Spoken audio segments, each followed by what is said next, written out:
This is a rack 1 watt repeater that I'm building for a friend. So I'm just going to walk through the build really quick. We've got, of course, the rack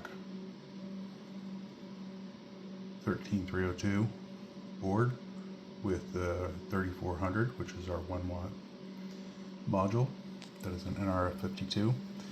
And we've got a WaveShare solar controller. Here in the electrical tape, that is a bandpass filter.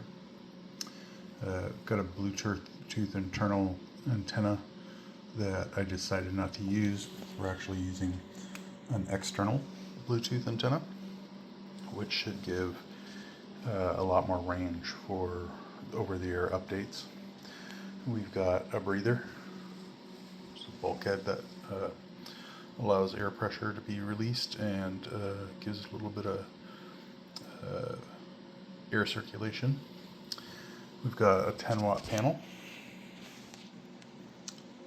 We've also got 18650 batteries, so it's about 18 amp hours worth of power. So this is in the Pacific Northwest, so we have long winters with a lot of gloomy days, about 200 days of rain per year, so you need enough power and solar power to be able to last the winter. And right now I have an alpha antenna on here. This is going to get switched out to something a little nicer, probably a 5.8 or a 8 dBi Rockland antenna. So standard ABS case, as you can see. Just to give you one little caveat about these rack 1 watts is to get 1 watt you have to be running 5 volts, and in order to do that you have to use this little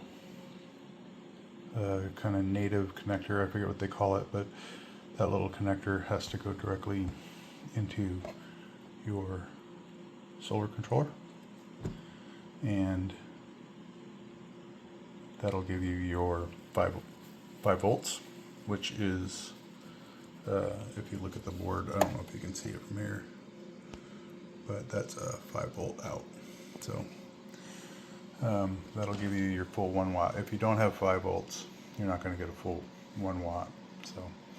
So over here we have a mounting arm. This is a little bit large, but it's the best I could find for the solar panel that didn't come with a mounting arm. But this is going to get mounted on a flagpole, so should be a pretty solid build. I'm running a very similar build for my home repeater. I've got 41 amp hours is the major difference for me, and I'm running 21700 batteries. So, but that's overkill. I don't want to climb on top of a metal building in the wintertime. Pretty slick. So that's the main reason for such a large battery bank. But pretty standard build. Yeah. So figured I'd show you the build before it gets wrapped up.